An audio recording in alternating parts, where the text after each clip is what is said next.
Jose, hello. Nice to see you today. Thank you so much. Very much for your time. And what a special place the training centre is here.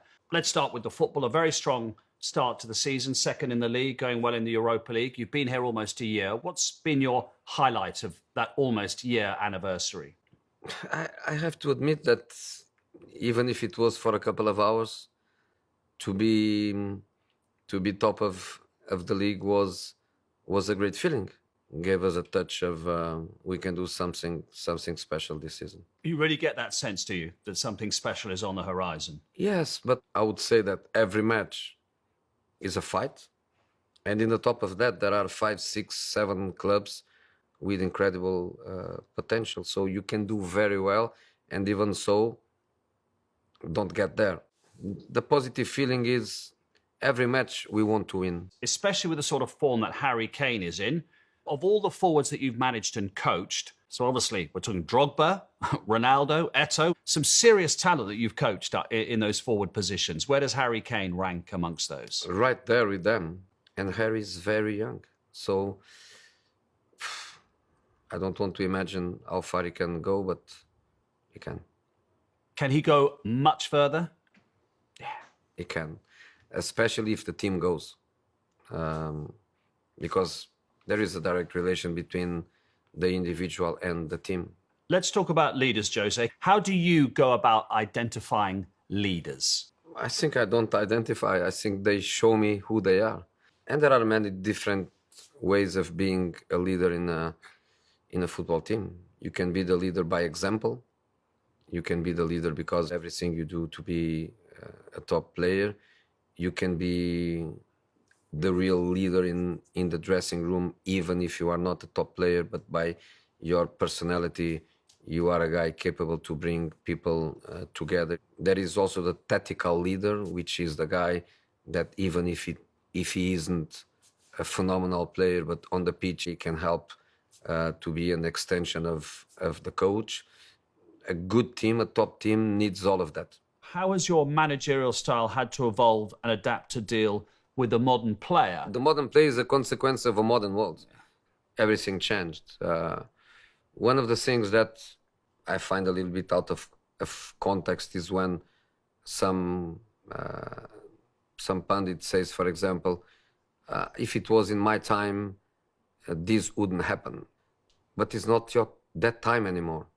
So to be your time, you need to evolve with the times. So if the young Jose starting out on his managerial career was sitting in his chair, what would the one bit of advice be that you would give to him? No advice. No advice at all. I would let him make the mistakes he made. I would let him go through all the situations he went. Not advice. Even as a father, sometimes I feel that cannot be about control. Advice, okay, but control, no. And as a coach, first of all, I arrive where I arrive. I couldn't make many mistakes, or I wouldn't arrive where I arrive. I wouldn't be now where I am. But of course I did mistakes. Of course I would do things in a different way. But it's impossible to go back. And if you change something in that run, would affect other things. It's a little bit like the movie Back to the Future. You know, you go back, you will go back on time. You change something, you are also changing everything after that. I wouldn't do anything. I made mistakes, lots of mistakes. So let's talk about teamwork, which is a hard thing to, I'm sure, distill and crystallize into a short answer. What your secret is? There is no secret. There is no miracles in football, just small ones. And the small ones is when you do something that is bigger than the potential that you have in your hands. That is possible, but not huge miracles. Not huge miracles. So everything in the end is a consequence of potential. You know, I used to say that I am a team coach and not an individual coach. And when you manage to make the team better than the sum of all the individuals, that resilience, that ambition is something that the team has to develop. Can you give us some sort of insight into how you try and do stay ahead of the competition? Technology is technology. And technology, if you forget it, if you don't use it, if you don't think it's useful, you are totally wrong. But there is always a brain, and the technology doesn't replace the brain. 90 minutes, the game.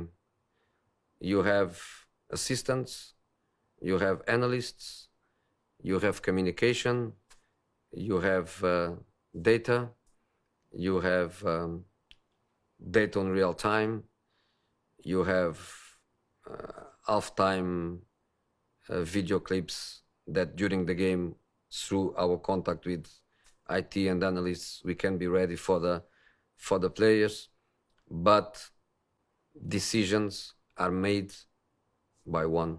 Which manager made the biggest impression on you throughout your career? My father. Because I was born there. I was born when he was a player, of course, but then when I was, I don't know, 9, 10-year-old, something like that, he became a manager. So with 9, 10, 11-year-olds, I was inside. I was a ball boy, but I was in the dressing room before the game and at halftime. So I listen what the coach wants. So as a ball boy, I'm not just there to give balls. I was there also to tell the players what the coach was saying before the game or during that halftime. If the coach told you to close in here, why you don't close? Hey, close! You would shout Of that, would course, you? I knew what the coach wants him to do.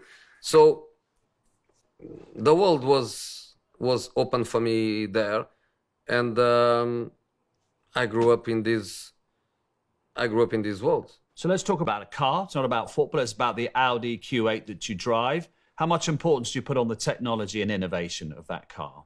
You can sleep in the car. Sometimes you work in the car. Sometimes you spend more time in your car than you spend in your house. It's very important to have a good car. To dare is to do is the Tottenham motto. How much does that inform what you do here? Let's do it. In this moment, we are enjoying very much because every match we go to win. Jose, thank you very much indeed for your time. Thanks so much.